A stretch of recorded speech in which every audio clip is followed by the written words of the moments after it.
आज हम लोग इलेक्ट्रिक करंट एंड सर्किट के बारे में जानेंगे। इलेक्ट्रिक करंट के बारे में हम लोग पीछे भी पढ़ चुके थे, फिर भी आज थोड़ा इसके बारे में हम लोग जान लेते हैं कि इलेक्ट्रिक करंट है क्या। The net charge flow across any cross section of a conductor is known as electric current. Suppose हम लोग एक वायर लेते हैं, इस वायर का एक क्रॉस सेक्शन ले लेते हैं। वायर को जब हम छोटे छोटे पीस में काटेंगे तो एक क्रॉस सेक्शन हमें मिलेगा। इस क्रॉस सेक्शन से पर यूनिट टाइम, मतलब एक सेकेंड में जितने चार्ज का फ्लो होगा, जितना चार्ज फ्लो होगा उसे ही हम लोग इलेक्ट्रिक करंट कहते हैं। अब मान लेते हैं suppose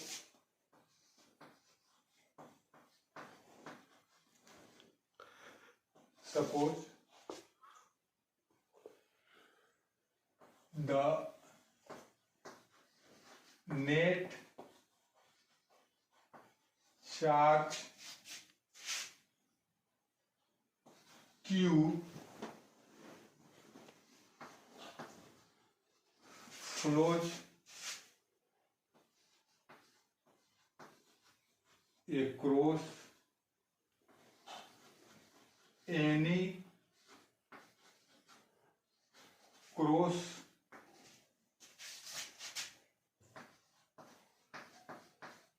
section of a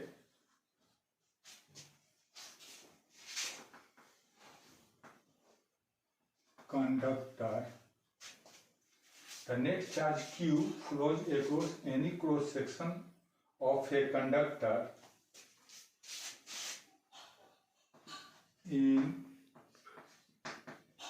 time t second. Then the current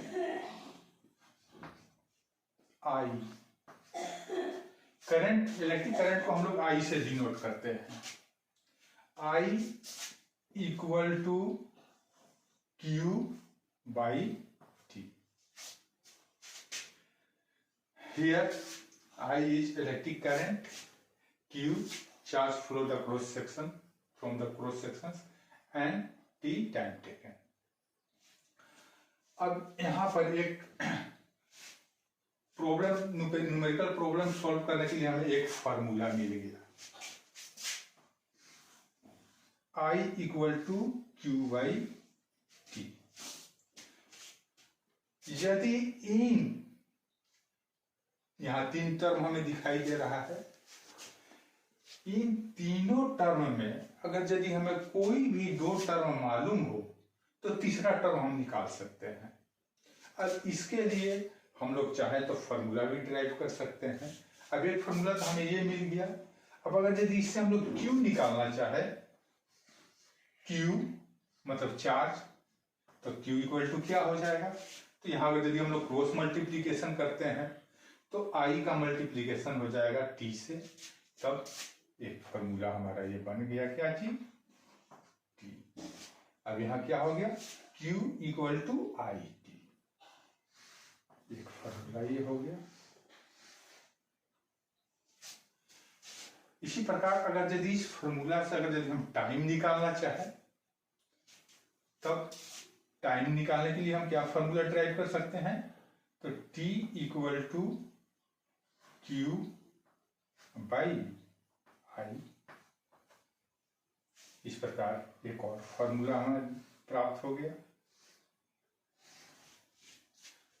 अब जरा हम लोग इसके यूनिट पर आते हैं कि करंट का यूनिट क्या होता है। तो करंट का ये सा unit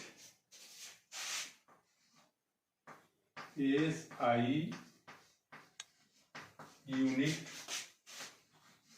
of electric current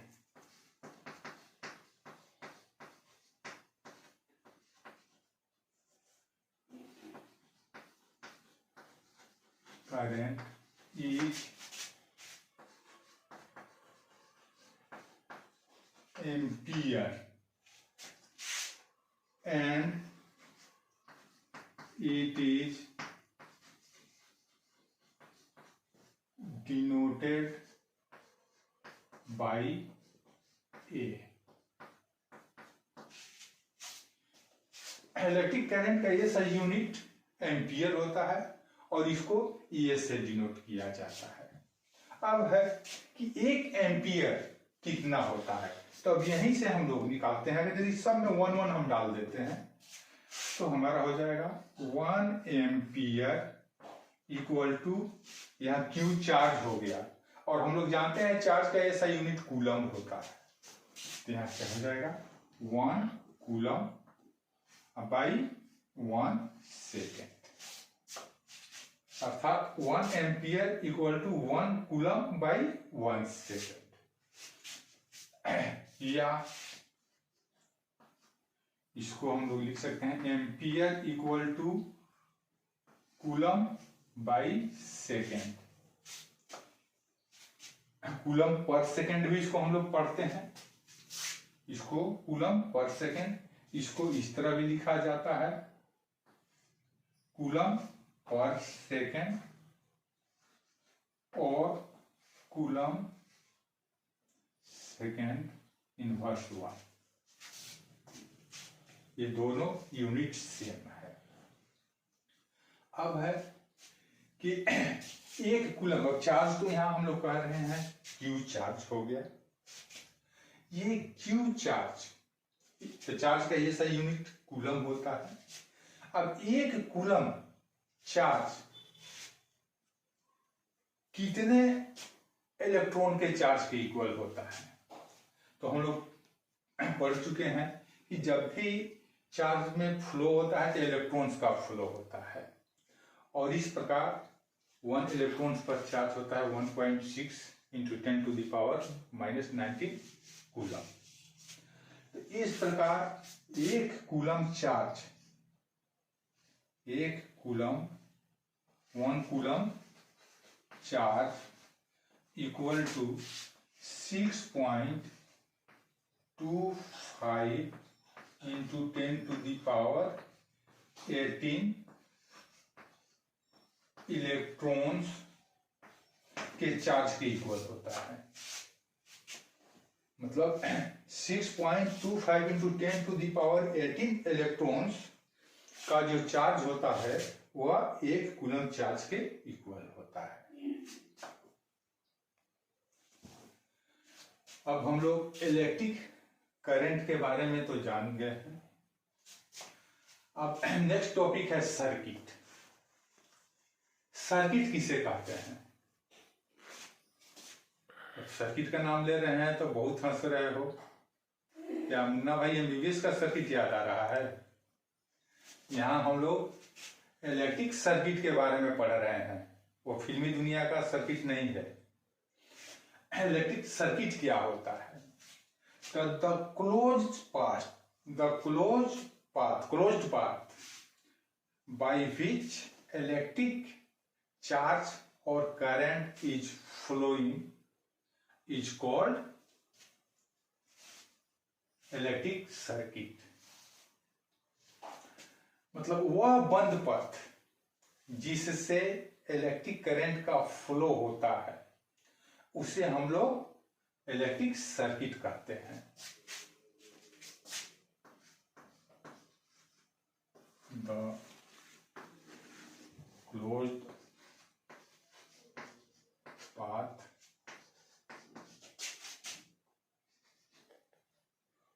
by which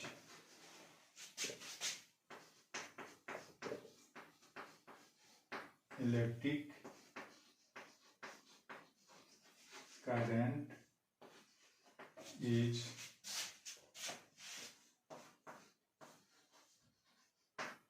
flowing is known as electric circuit. अब यहां पर क्लोज पाथ,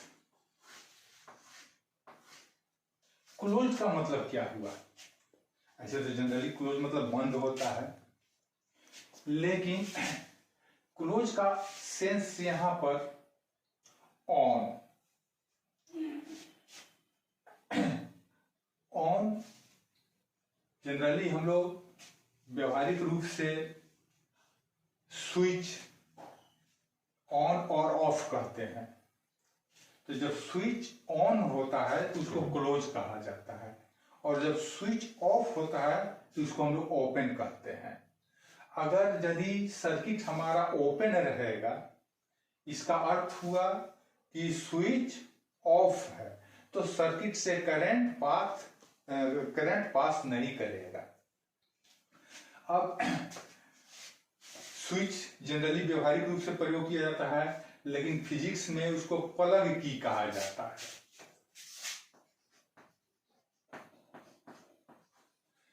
ज्यादातर हम लोग स्विच के नाम से जानते हैं, इसको फिजिक्स में प्लग की कहा जाता है। अगले क्लास में सबका हम सिंबल बताएंगे। अब ऑन, जब स्विच ऑन करते हैं तो इसको हम लोग क्लोज कहते हैं, और ऑफ को हम लोग ओपन करते हैं। अब एक हम सर्किट डायग्राम बनाते हैं। हालांकि इसके अगले वाले क्लास में हम जितने भी सिंबॉलिक फॉर्म है जिसका यूज सर्किट में सर्किट डायग्राम बनाने के लिए किया जाता है, उन सभी का बारे में हम बताएंगे, उस सब के सिंबल के बारे में बताएंगे। अब यहाँ एक हम सर्किट बनाते हैं।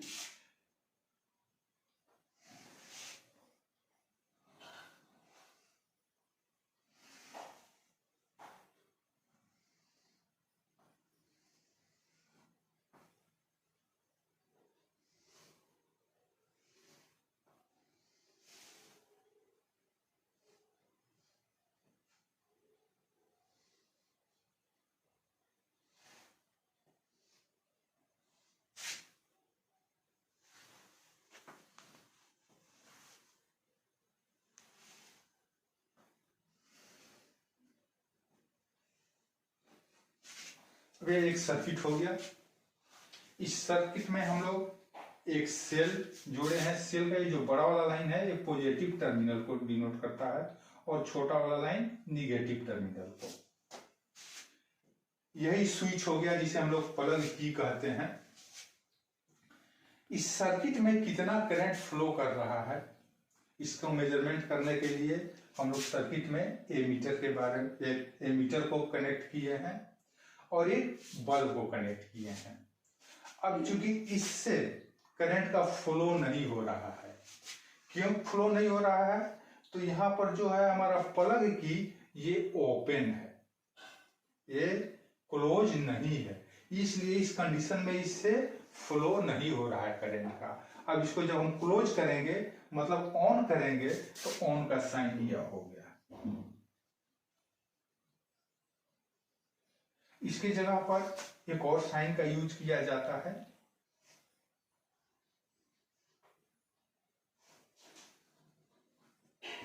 इसका भी, ये भी क्लोज स्विच हो गया।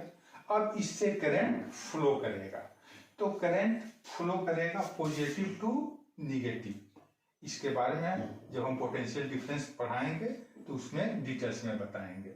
अब ये पॉजिटिव टर्मिनल है, अब यहां से करंट जाएगा ऐसे एमीटर से होकर बल्ब में जाएगा और फिर वापस नेगेटिव टर्मिनल पर आएगा, जिससे दोनों के बीच पोटेंशियल डिफरेंस बना हुआ रहेगा और करंट का फ्लो कंटिन्यूअसली इस सर्किट में होता रहेगा। तो समझ में आ गया। आज हम लोग पढ़ लिए इलेक्ट्रिक करंट एंड सर्किट। इसके बाद में हम लोग पोटेंशियल और पोटेंशियल डिफरेंस के बारे में पढ़ेंगे।